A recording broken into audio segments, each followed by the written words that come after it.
Ebidensya at paligid. Gumamit ng tamang anggulo at teknik para makita ang totoong ayos ng pangyayari. Itala lahat ng detalye tungkol sa litrato, oras, ilaw, gamit, at sino ang mga kumuha. Photographs taken at the crime scene. Two types of photograph. Overall crime scene photos. Show the entire area related to the crime. Approach or entry point used by the criminal. Pathway through the premises. Room access. Location of physical evidence. Help in understanding the sequence of events. Detailed close-up photos. Show specific evidence for reconstruction or identifications such as fingerprints, blood spatter, pattern, tool marks, taken on lifestyle or photo macrography for accurate. Dalawang klase ng litrato sa crime scene. Buong lugar. Daanan, pasukan, kwarto at ebidensya. Malapitan, mga detalye tulad ng fingerprint, dugo o marka ng gamit. Gumamit ng camera o video na may zoom at macro para mas palinaw at tumpak ang mga detalye. Stage of crime scene photography. Number 1. General views. Wide shot showing the entire crime scene and surroundings. Taken from a distance to show location and environment. Example, whole bank in the robbery case from across the street. Enter house in a theft case. Abandoned gateway car in open area. Purpose, to give the court perspective of the area and possible escape routes. Buong lugar at paligid. Medium range views, taken within 20 feet of the object. Focus on specific item or details in the scene. Blood on wall, open or window. Use of different lenses may help capture details clearly. Purpose, to connect individual evidence photos with the overall scene. Mga bagay na nasa loob ng eksena. Close-up view, taken within 5 feet or less from the object. Focus on small details like bullet, tools, weapons, bloodstain, fingerprints. Each photo should include a reference point into the medium and general views to show fine evidence detail for analysis and court presentation. Mga maliliit na detalye gaya ng dugo, bala, fingerprint. May tala ng buo at malinaw ang bawat bahagi ng crime scene. Mga maliliit na bagay gaya ng dugo, bala o fingerprint. Layunin nito para maitala ng maayos at malinaw ang bawat bahagi ng crime scene. Post photograph and markers. Post photograph, used to illustrate a witness's statement visually, help clarify or support verbal testimony in court. A stand-in person, similar in build and clothing, is placed exactly as described by the witnesses. The camera angle should match the witness viewpoint. If there are multiple witnesses, take separate pose photos for each version. Pose photographs ay yung ginagawang eksaktong larawan ng sinasabi ng testigo gamit ang taong kapareho ng itsura at posisyon. Use of markers. Markers or pointers. Chalk lines, numbered tags. Clarify key evidence in photos. Always photograph the untouched scene first before adding markers to avoid objection in court. Markers, tulad ng chalk o numero, ay ginagamit para ipakita ang lokasyon ng ebidensya. Kunan muna ang orihinal na eksena bago maglagay ng marker. Para sa maliit na bagay, kumuha ng malapitan at malayong litrato para makita ang ayos nito sa paligid. Crime scene sketch in general. A crime scene sketch is a measured drawing that shows the exact location of evidence and objects at the scene, made after photographing and searching the area. It is often more accurate than photographs since it avoids distortion. Purpose, to show accurate measurement and position of evidence. Help in understanding the layout of the crime scene. Useful in court presentation to support testimony and photos. Key features, drawn by the investigator or assigned personnel. Accurate measurement are essential. Use a steel tape at least 25 feet. Permanent object, walls, trees, building should be used as reference point. Unnecessary detail should be avoided. Include only relevant evidence and major item. Artistic skill not required. Accuracy matters more than drawing quality.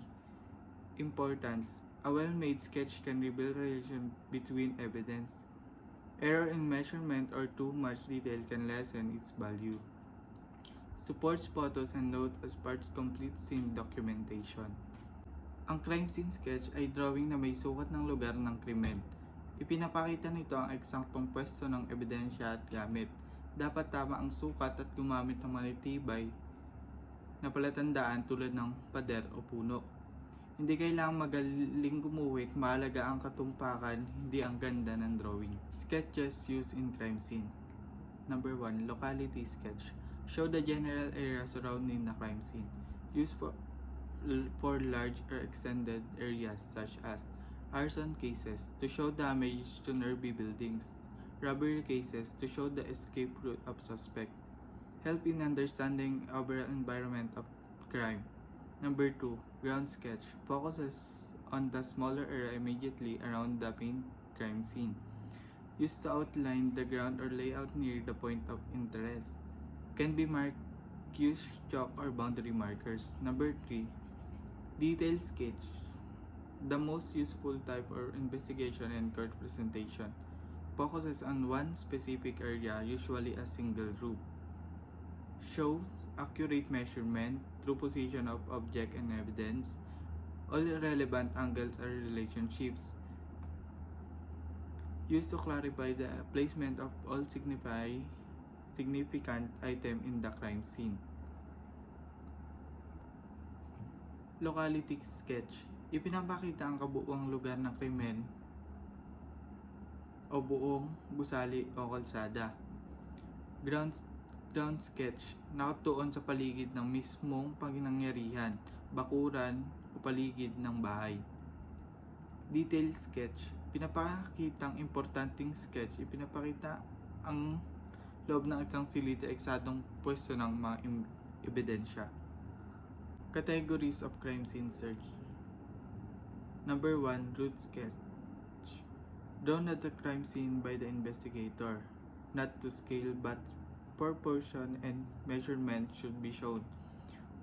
Serves as the initial draft and basis for the finished sketch. Show the general layout and location of evidence. Number 2. Finished sketch. Final version of the route sketch. Drawn to scale for courtroom presentation. Made by someone skilled in mechanical or architectural drawing. Provide a clear, accurate, and professional depiction of the crime scene. Materials in crime scene sketch. Number 1. Route sketching material. Soft pencil for easy erasing and adjustment. Graph paper. Help in keeping line and proportion straight. Clipboard or board. Serve as a flat surface for drawing. Compass to indicate direction north, south, east, west. Steel tape for accurate measurement. Number 2. Finished drawing materials. Drawing set include rulers and protractors, drafting boards, stable surface for detailed drawing, India ink for clean permanent lines. Good quality drawing paper ensures clear and professional result. Compass, steel tape, and allied used when making the sketch of the crime scene to ensure accuracy. Route sketching. Gumamit ng lapis, graph paper, clipboard, compass, at steel tape para mas mabilis na guhit ng tamang sukat. Finished drawing. Gumamit ng drawing tools, magandang papel, at ink para sa malinis at eksaktong drawing para sa korte. Elements of crime scene sketch. Number 1. Measurements. Must be accurate and verified by both the sketcher and assistant. Measurements of movable object should be based on immovable reference. Number 2. Compass direction. Always indicate north direction using a standard arrow for proper orientation. Ensures that the sketch can be accurate reference later. Number 3, scale of proportion. Scale depends on area size, detail, and paper used. Always show the actual of approximate scale in words, number, or graph form. Number 4, essential item. Include only relevant item to the investigation. Avoid unnecessary detail, simplicity, ensure clarity.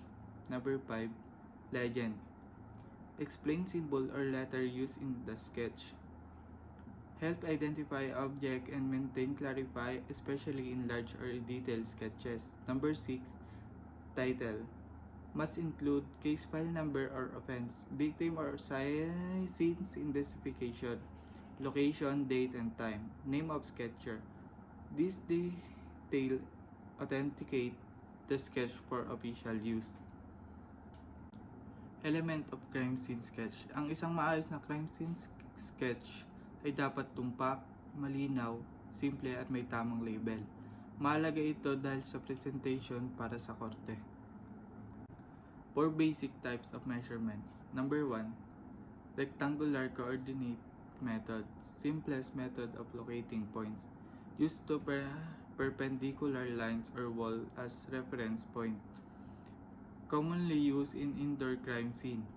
Number 2, polar coordinate method. Use a fixed point, origin, and measures. Distance from the origin, angle from the reference line, best for outdoor or irregular areas. Number 3, triangulation method. Uses two fixed reference point. Each item is measured from both point to from a triangle.